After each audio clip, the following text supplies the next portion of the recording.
I have 3 children, a son who is 53, a daughter who is 51, a second daughter who is 48. I have not had a real conversation with any of them in 4 years. Not an argument, not a falling out, not a single dramatic event that broke things. Just distance. The kind that builds so slowly you don't see it building. Until one day you realize that your children are polite to you. Polite. The way you are with someone you used to know. Polite is the word that broke me. Not angry, not cold. Polite. Because polite means the relationship is still alive enough to maintain appearances, but not alive enough to be real. I am 79 years old, and I want to tell you how I built that distance, brick by brick, year by year, choice by choice. Because I made it, not them. And I want to say that clearly, without qualification, without context that softens it, before I say anything else. I chose my career over my children for 20 years. And now they are strangers. And I am the reason. I want to tell you what I told myself, because I wasn't a villain. I wasn't indifferent. I loved my children. I had reasons. And the reasons felt, at the time, like more than excuses. I told myself I was providing for them, that the hours, the travel, the missed dinners, all of it was in service of giving them something. Security, opportunity, a future with better options than I had. That's not untrue. I did provide. They had everything material that I could give them. I told myself they would understand when they were older, that someday they would see the sacrifice for what it was. That children don't understand these things until they have their own careers, their own pressures, their own mortgages. I told myself quality over quantity, that the time I spent with them, limited as it was focused and intentional, that it was better to be fully present for 2 hours than half present for 10. I told myself there would be more time later, that this intensity was temporary, that I'd ease off soon, that retirement was coming. That's when I'd make it right. Every single one of those justifications had a grain of truth in it. That is what made them so effective. A lie that is entirely false is easy to reject. A justification that is partially true can run for 20 years without ever being seriously examined. I examined them, finally, when it was too late to change what they had built. And here is what I found underneath each one. The moment number 1, the school play. The one she never mentioned again. My oldest daughter, Sarah, was in the school play when she was 9. She had the lead. She had been practicing her lines at the kitchen table for 6 weeks. I know this because my wife told me later. I was not at the kitchen table. I was in a different city for a conference that I cannot now remember anything about. My wife sent me a photograph that night. Sarah, in her costume, holding flowers someone had given her. She is smiling. But my wife told me that before the photograph was taken, Sarah had scanned the audience 3 times looking for me. I called that night. Sarah answered and said, "It was good, Dad." 3 words. Then she passed the phone to her mother. She never asked me to come to anything again. Not once. For the rest of her childhood. She had learned, at 9 years old, not to expect me. A 9-year-old should not have to learn that about her father. The fact that she did, quietly, without complaint, without a scene, makes it worse, not better. The absence of protest was not acceptance. It was a child protecting herself from repeated disappointment. I didn't understand that then. I understand it now in a way that sits in me like a stone. The moment number 2, the phone call at midnight. The one where he needed me and got voicemail.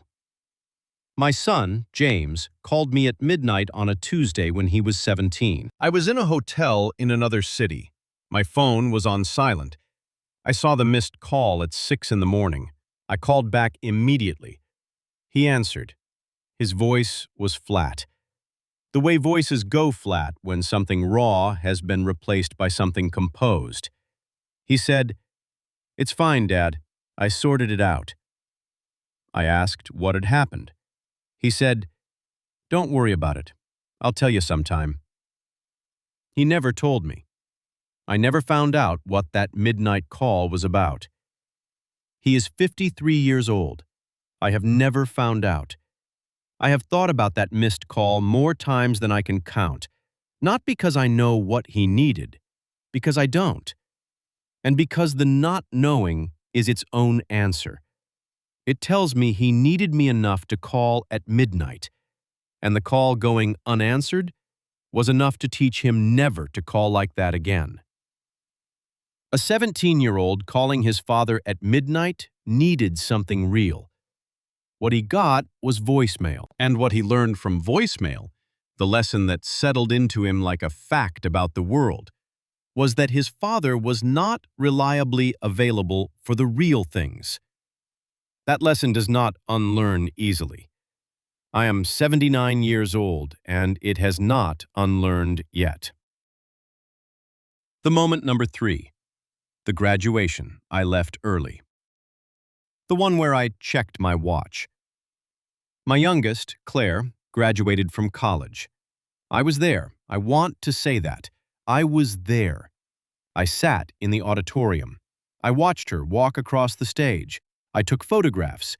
And at the reception afterward, her reception, the one her mother had organized, the one her friends and their families were gathered at, I checked my watch. She saw me. I did not leave early that day. I caught myself because I saw her see me, and I put my phone away and I stayed. But she had seen the check, and something in her face in that moment, something that went briefly very still before returning to the celebration, told me she had filed it. Not with anger, with information. The information that even today, even here, a part of him is somewhere else.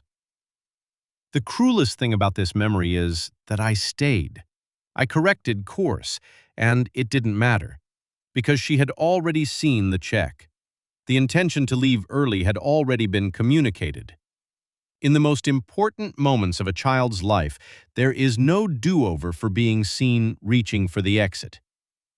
She hugged me goodbye that afternoon with both arms, the way you hug someone you love who has let you down. Warmly, briefly, with a smile that doesn't fully reach. I know that hug now. I didn't know it then. The moment number 4, the conversation I kept rescheduling. The one he finally stopped trying to have. When James was in his late 20s, he went through a period I now understand was serious. His marriage was struggling.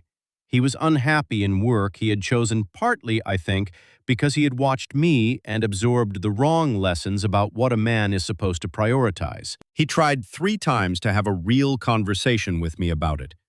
The first time, I was distracted and gave him practical advice when he needed something else. The second time, I was genuinely pressed for time and told him we'd talk property at Christmas.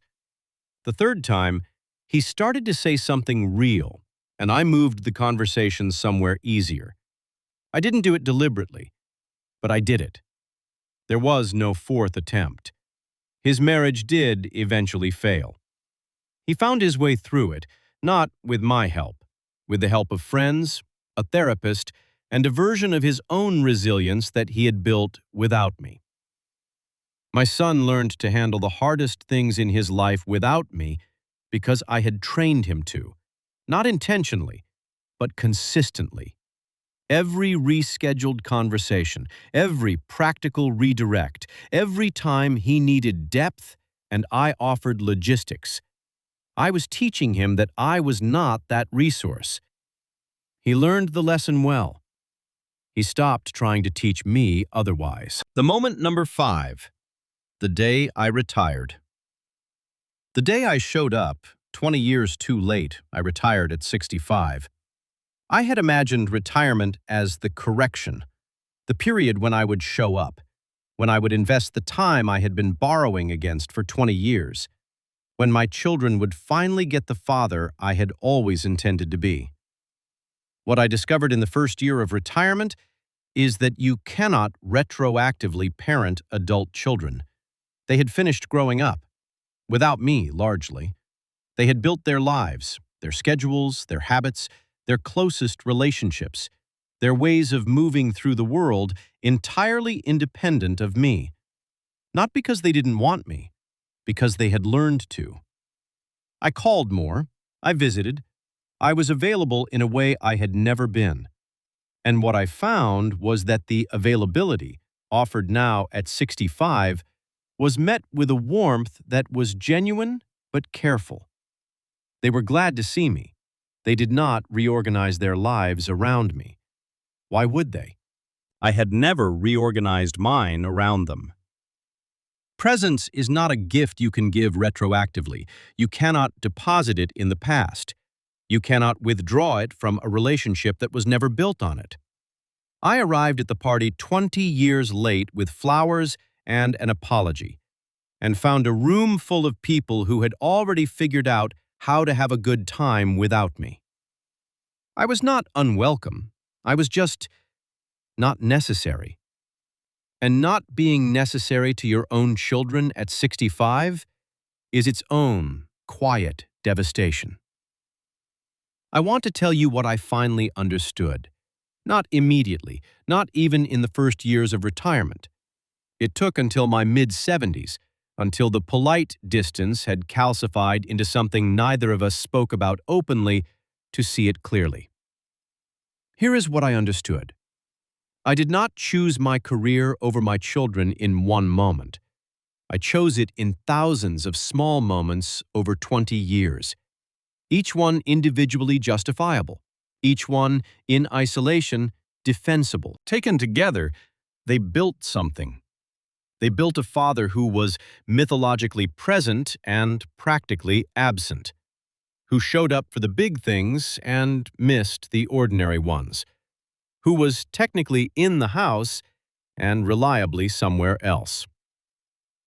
Children do not build their relationship with their parents on the big occasions. They build it on the ordinary Tuesday, on whether you were there when they got home from school, on whether you asked about the thing they mentioned last week, on whether they could interrupt you, on whether they felt, in the small, daily texture of life, like a priority. I failed the Tuesday test for 20 years. The big occasions could not compensate for it. I also understood something about what I had mistaken providing for. I had given them everything I thought a father was supposed to give: security, education, opportunity, resources. What I had not given them was the thing a father cannot purchase or arrange, the daily evidence that they were worth being present for. That father was me. For 20 years, I was that father. I want to tell you where things stand, because this is the part of these stories that usually has a turn, a reconciliation, a conversation that changed everything, a moment when the distance closed. I don't have that to give you.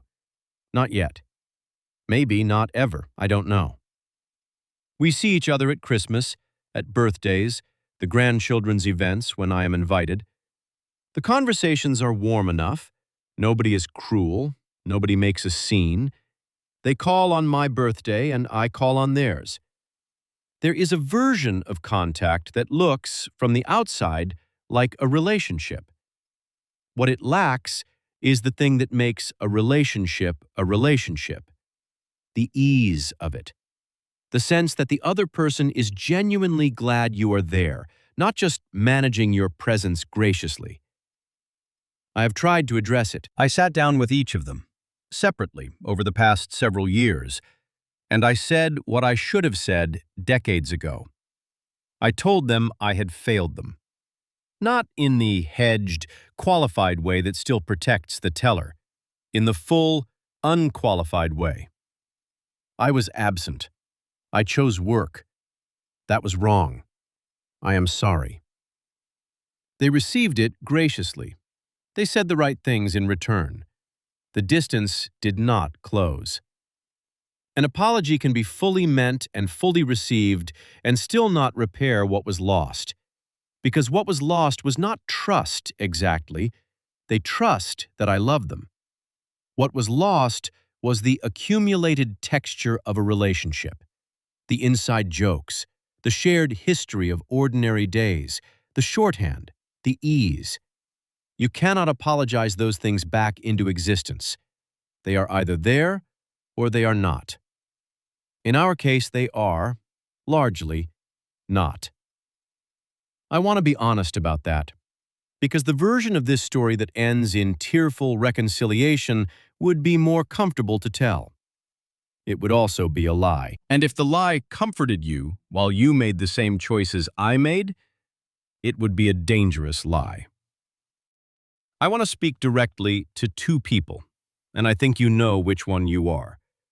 If you are a parent and your children are still young enough that the choices are still being made, I am not here to tell you to sacrifice your career. I am not here to tell you that ambition is wrong or that providing is not love. I am here to tell you one thing only.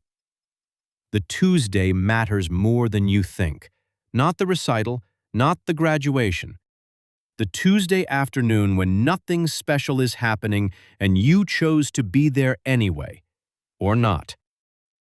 That Tuesday, repeated over years, is what your children will carry, not your achievements, your Tuesdays.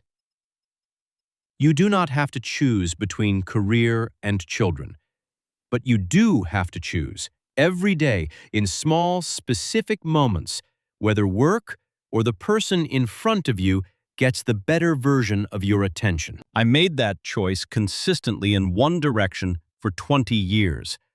I am living with what that built. You still have time to build something different. And if you are an adult child, if you are watching this from the other side of a distance like the one I built, I want to say something that I think you may have needed to hear for a long time. The distance is not your fault. You did not build it. You did not choose it. You adapted to it, as children do, and the adaptation became the relationship. That is not failure. That is survival. And whatever you feel about your parent, anger, grief, numbness, complicated love, it is yours, and it is valid, and you do not owe anyone a reconciliation that isn't real. I say that as the parent in this story, not to exempt myself, to tell the truth that I wish someone had said to my children earlier, that they were right to feel what they felt, that the distance they kept was a reasonable response to the distance I modeled, that whatever they needed to do to protect themselves was okay. I'm 79 years old. I have 3 children who are polite to me. I have grandchildren I see at Christmas. I have a life that, by most external measures, looks like a success. And I sit with this every day. I sit with this, not with self-flagellation. That would be self-indulgent and would not help anyone, but with honest acknowledgement. I made choices. The choices built something. The something is real, and it is permanent in a way that I cannot fully undo. What I can do is say it clearly, to you, right now, in the hope that hearing it from the other side of it changes something in the way you hold your own choices. Your career will not sit with you at the end. Your achievements will not call on your birthday. The company you gave your Tuesdays to will not notice the specific quality of what you gave up to give them. But your children will remember every Tuesday you chose to be there, and every Tuesday you didn't. That's all I have. That's the whole of it. If you're a parent watching this, what would your children say about your Tuesdays? And if you're an adult child, what do you wish your parent had known when it still would have changed things?